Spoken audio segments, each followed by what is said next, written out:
Welcome to the She Word mini-series with Petra Ellul Mercer. I feel like we're old friends now because we've been doing this now for about 5 weeks. Every week we're coming to you with a short show about financial governance, financial responsibility, and why this is important to us, not just as human beings, but very, very important to us as women, and about empowering women through our financial responsibility and relationship. And thank you so much for being with us. You also work with J.A. Malta and also Gemma, which has these resources to be able to provide assistance with this topic at any point. If someone wants to go and look for them, we provide those onto the socials and the website. But right now I want to talk about something that we spoke about before we even started this series, and when you and I, we're the same age. Yeah. And when you and I were young, I love saying this, when we were young, there was no such thing as a cash machine. No.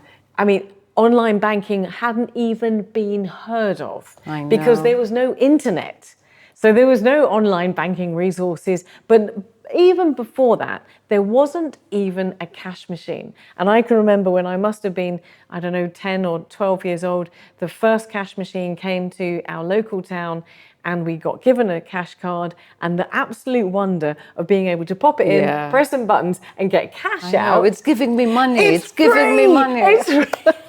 And of course it's not. But that applies to us, and we've seen, you and I have seen, as we've grown older, we've seen a huge transition in the way that we have a relationship with money and the way that relationship looks and feels and interacts.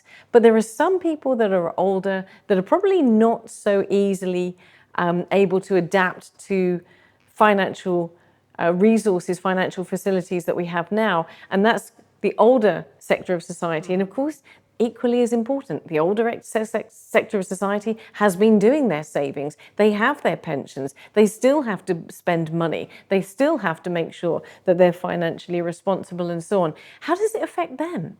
No, it affects them a lot. I mean, as you know, there's been so much change in terms of the banking system, digitalisation, and there's a key cohort, the pensioners, who are really struggling with this. Because for many reasons. One, when it comes to online banking, so they're not digitally savvy. The ones which are, there's also that lack of confidence also. Plus, unfortunately, the banks haven't really made it that easy. With COVID, a lot of the banks have closed as well. So it makes it harder for pensioners to be able to go to banks. You've got to stay waiting in queues. Mind you, the different administrations have been trying to support them. But what we have been doing is we're looking at, in fact, we ran a pilot project in 2022, where we're looking at how we can help the pensioners understand more, so the daily management of their money. But also a key area is when it comes to scams and frauds. And I know everybody is, we've all been hit by it several times, but even more so, unfortunately, it comes to the pensioners because they're not really aware, whether it's a text message that you get, that you've received as parcel, send your details. If you don't know about it, you got that instant, I got a parcel, I don't remember, but it's still exciting, so you click. And then there's obviously, scams which are online, websites which are fake. So we're going through the second stage of this program where we're going to actually be teaching them more of online banking. The difficulty with this is that all the banks have different setups. Yep. So it makes it even more challenging. There isn't a platform or a dummy program that everyone can use because they're all unique.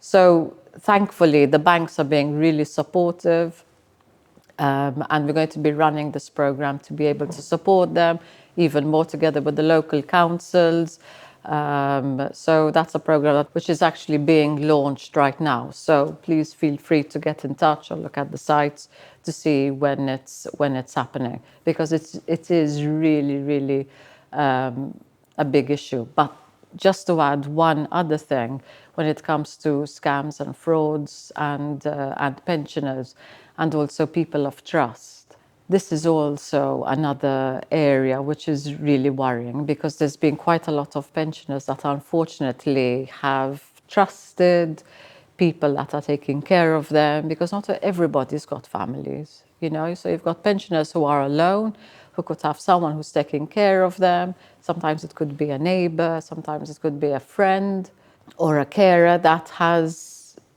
abused that. So people have lost a lot of money because of this, and sometimes they're not even aware. And unfortunately, there are also loopholes within the system that doesn't really safeguard the pensioner in order to try and get their money back. So this information and this course really applies to every single woman who is of an older generation, to give them peace of mind. Yeah.